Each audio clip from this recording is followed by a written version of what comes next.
भारत के मशहूर अर्थशास्त्री और नोबेल पुरस्कार विजेता अमर्त्य सेन का दिया हुआ एक बहुत फेमस फ्रेज है, मिसिंग विमेन। इसके लिटरल मीनिंग पर मत जाइएगा। इस फ्रेज के जरिए अमर्त्य ने 90 के दशक में एक ऑब्जर्वेशन को हाईलाइट किया था। ऑब्जर्वेशन ये कि एशिया के डेवलपिंग नेशंस, मेनली इंडिया और चाइना में विमेन रेशियो मेंस के कंपैरिजन में काफ़ी कम है।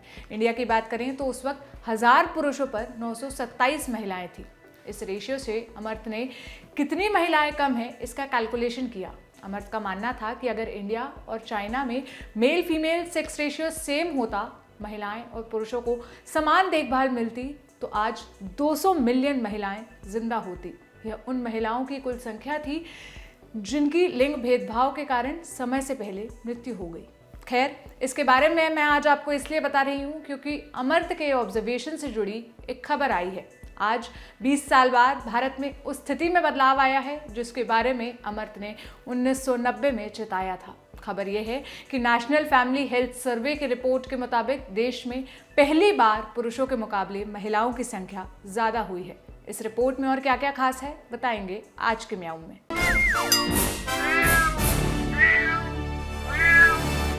हाय, मेरा नाम है सोनल और आप देख रहे हैं ऑर्डिनरी की स्पेशल सीरीज म्याऊं। और आज म्याऊं के इस एपिसोड में हम नेशनल फैमिली हेल्थ सर्वे की रिपोर्ट के ऑब्जर्वेशंस पर बात करेंगे। सबसे पहले आपको बताते हैं कि ये नेशनल फैमिली हेल्थ केयर सर्वे नाम की भारी भरकम सी बला क्या है। बेसिकली ये एक सर्वे है जो पूरे भारत में किया जाता है। भारत के अलग अलग प्रदेशों के अलग अलग परिवार इसके सैंपल का हिस्सा होते हैं। इस सैंपल के आधार पर ऑब्जर्वेशन सामने आते हैं। इस सर्वे को भारत का स्वास्थ्य एवं परिवार कल्याण मंत्रालय यानी ministry of health and family welfare conduct कराता है। इसके technical aspect international institute for population sciences IIPS deal करता है। इस सर्वे की शुरुआत 1992-93 में हुई थी। दूसरा सर्वे 1998-99 में हुआ। तीसरा 2005-2006, चौथा 2014-15 और कल जो रिपोर्ट आई वो NFHS का 5वां सर्वे था। इस बार यह सर्वे यूपी, उत्तराखंड, मध्य प्रदेश, राजस्थान और झारखंड समेत 14 राज्यों एवं केंद्र शासित प्रदेशों में किया गया। इस सर्वे की 5 खास ऑब्जर्वेशंस पर हम आज बात करेंगे। सबसे पहली और सबसे अच्छी observation, male female sex ratio में सुधार हुआ है। देश में पुरुषों के मुकाबले अब महिलाओं की संख्या ज्यादा हो गई है।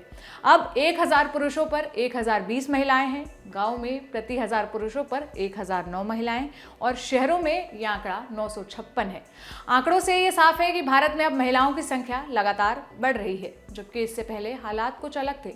1990 के दौर में हर 1000 पुरुष के मुकाबले महिलाओं की संख्या महज 927 थी। साल 2005 और 6 में हुए तीसरे NFHS सर्वे में 1000 और 1000 के साथ ये आंकड़ा बराबर हो गया था। इसके बाद 2015-16 में जो चौथा सर्वे आया उसमें गिरावट दर्ज की गई। 1000 पुरुषों के मुकाबले 951 महिलाएं थी।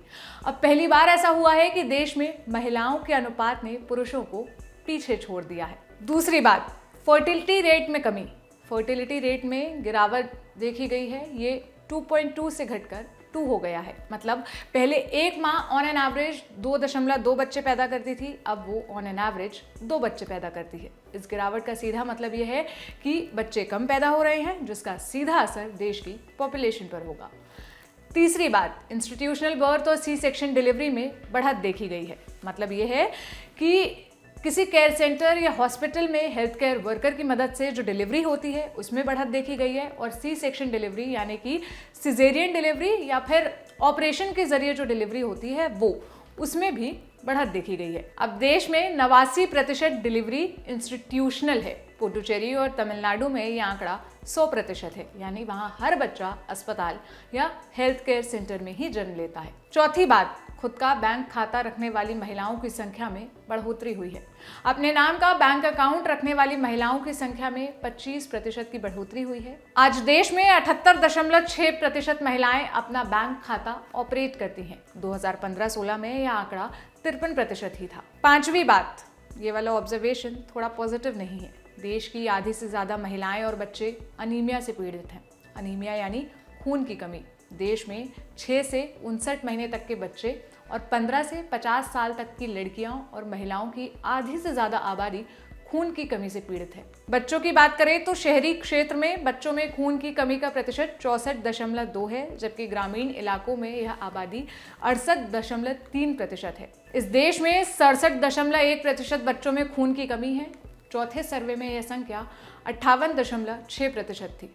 15 से 49 वर्ष की 57.2% गैर गर्भवती महिलाएं भी अनीमिया से पीड़ित हैं। ये रिपोर्ट हमें बताती है कि साल 2021 में हम कहाँ खड़े हैं। वैसे तो हम उस युग में जी रहे हैं जहाँ पर हम 5G टेस्टिंग करने वाले हैं, पर महिलाओं की क्या स्थिति है ये आप सबके सामने है। आपकी इस मसले पर क्या राय है मुझे कमेंट सेक्शन में ज़रूर बताइएगा। कल फिर मिलेंगे एक नए टॉपिक के साथ। अपना ख्याल रखिए। शुक्रिया।